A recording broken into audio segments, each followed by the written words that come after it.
अर्नब गोस्वामी को समर्थन मिलने का जो एक बेसिक सा कारण है कि इस देश की लोकतांत्रिक व्यवस्था के अंदर सरकारें आती रहेंगी, जाती रहेंगी, परंतु जो पत्रकारिता का धर्म निभाने वाले हैं, जो देश के अंदर जो देश की आवाज बनने वाले हैं, वो परमानेंट हैं। अर्नब गोस्वामी कहीं नहीं जा रहा। अर्नब गोस्वामी की सरकार 5 साल में नहीं बदलेगी। अगर आज अर्नब गोस्वामी जैसे लोगों की आवाज बंद करने की कोशिश की जाएगी तो आप बताइए हाथरस का सच कौन दिखाएगा? आप बताइए सुशांत के बारे में आवाज कौन उठाएगा? दिशा सालियान के बारे में कौन बोलेगा? जिया खान के बारे में कौन बोलेगा? और उसके बारे में कौन बोलेगा जिस पुलिस अधिकारी के कस्टडी के अंदर एक मुसलमान युवा की मौत हो जाती है और उसके कारण उसको जो है सस्पेंड कर दिया जाता है, फिर 13 वर्ष के बाद उसको सिस्टम के अंदर लाया जाता है? उसके बारे में कौन बोलेगा? पालघर के संतों के बारे में कौन बोलेगा? और जिसके आत्महत्या के केस में अर्नब को फंसाया जा रहा है, अर्नब उसी मुख्यमंत्री की बीवी उन्हीं के परिवार के साथ करोड़ों की जमीन कौड़ियों के भाव खरीदती हैं, उसके बारे में कौन बोलेगा? तो आज जरूरत है सच का साथ देने की, आज जरूरत है न्याय का साथ देने की, आज जरूरत है अन्याय करने वाले लोगों का पर्दाफाश करने की। और अर्नब गोस्वामी की लड़ाई यही थी, अर्नब गोस्वामी का अपराध यही था। अगर अर्नब गोस्वामी का अपराध ये है तो उसके हर अपराध में मैं शरीक हूं, इस देश की लाखों लाख जनता शरीक है। और जो आपने देश की सड़कों पर अर्नब गोस्वामी के लिए कल जो मोहब्बत देखी, जो प्यार देखी, ये उसी का नजारा है। जिस तरीके से अर्नब गोस्वामी बेल मिलने के बाद अपने स्टूडियो गए और वही पुराने अंदाज में उद्धव ठाकरे को चुनौती दी, कैसे देखते हैं? ये लोकतांत्रिक व्यवस्था के अंदर आज पत्रकारिता की एक बहुत बड़ी जीत है।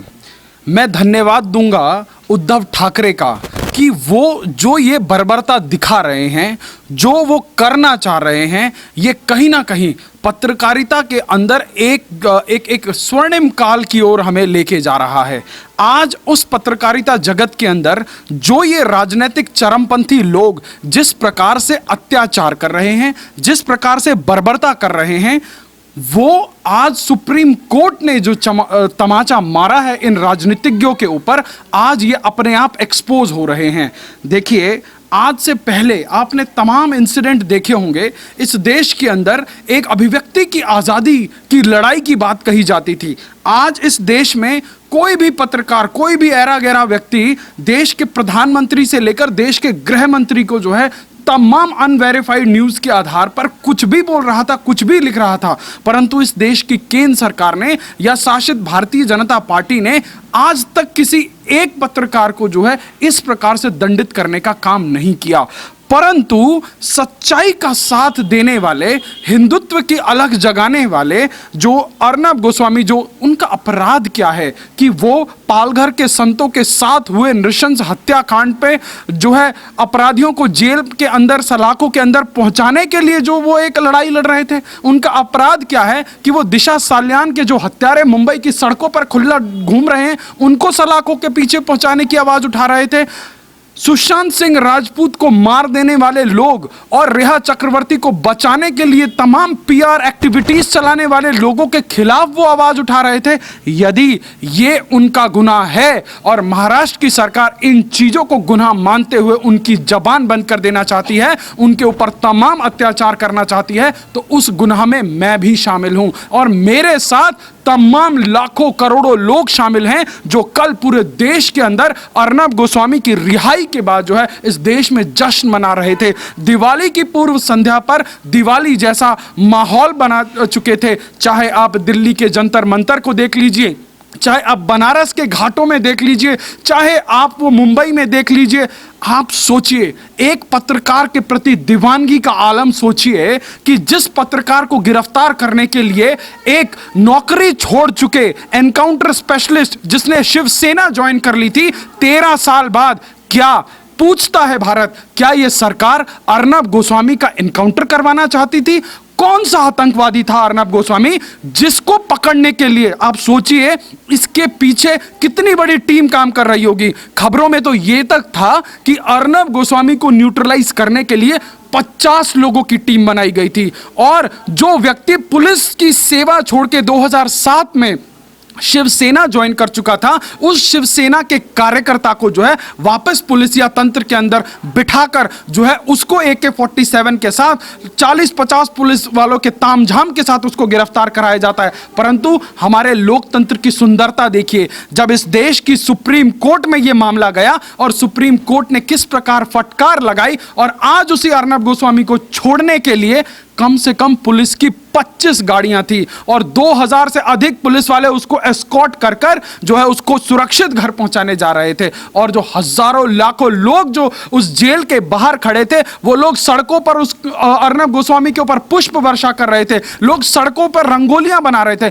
ये लोकतंत्र की सुंदरता है, ये सच्चाई और न्याय के लिए लड़ने वालों के प्रति देशवासियों का प्यार है, ये इस देश के अंदर लोकतांत्रिक व्यवस्थाओं के अंदर विश्वास बहाली का जो ये सुप्रीम कोर्ट के द्वारा जो एक उस समय पर उचित समय पर यह न्यायोचित निर्णय लिया गया, ये उसके बाद का जश्न है। तो आज जो इस देश के अंदर लोकतांत्रिक व्यवस्था के अंदर अलोकतांत्रिक तरीकों से जनता का जो मैंडेट है उसको चुराकर औरों के साथ जो है फर्जी गठबंधन करके सरकार बना रहे हैं और देश के अंदर लोकतांत्रिक व्यवस्थाओं को तार तार करने पर तुले हुए हैं, आज उन लोगों के चेहरे पर यह करारा तमाचा है कि हां, खैरात पे मिली हुई सरकार से तुम कुछ दिन तक तो ऐशो आराम कर सकते हो, परंतु यह बदमाशी बहुत दिनों तक नहीं चलेगी। जो उस खैरात में मिली हुई सरकार के दम पे तुम देश के पत्रकारों को, देश के ईमानदार पत्रकारों को कहूंगा, क्योंकि पत्रकार तो बहुत हैं परंतु ईमानदार कोई कोई है नहीं, तो यहां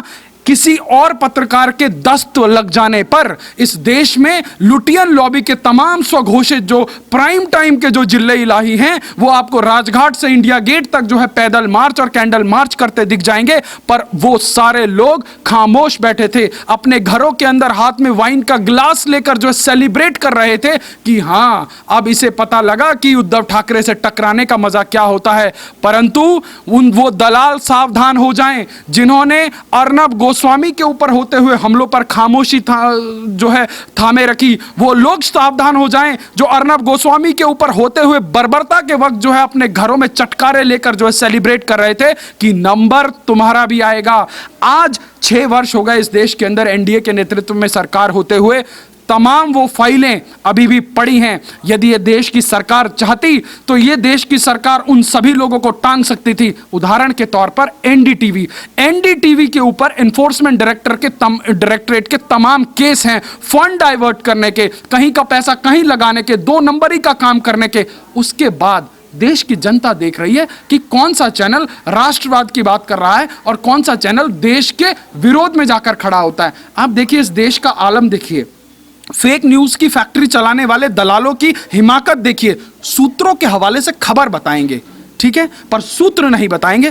24 घंटे से भी कम समय में आपके जैसे ऑल्टरनेट मीडिया के दम पर जब इस देश में उस फेक न्यूज की फैक्ट्री का भंडाफोड़ हो जाता है, उसके बाद ये लोग इतनी जहमत भी नहीं उठाते कि माफी मांग ले। माफी कब मांगते हैं? जब किसी एजेंसी का जो है चाबुक इनके ऊपर पड़ता है, तब जो है एक छोटा सा माफीनामा ये लोग लिखते हैं। आपने देखा होगा अभी कुछ दिन पहले आज तक वाले भी अपनी स्क्रीन पर माफीनामा चला रहे थे, तमाम चैनल चला रहे थे माफीनामा, क्योंकि ये लोग झूठी खबरें फैलाते हुए पाए जाते हैं। और उसके बाद जब इनके ऊपर कार्रवाई की बात होती है तो ये अभिव्यक्ति की आजादी, प्रेस की फ्रीडम की बात करते हैं। तो क्या अर्नब गोस्वामी के ऊपर हुए हमले प्रेस के ऊपर हमला नहीं है?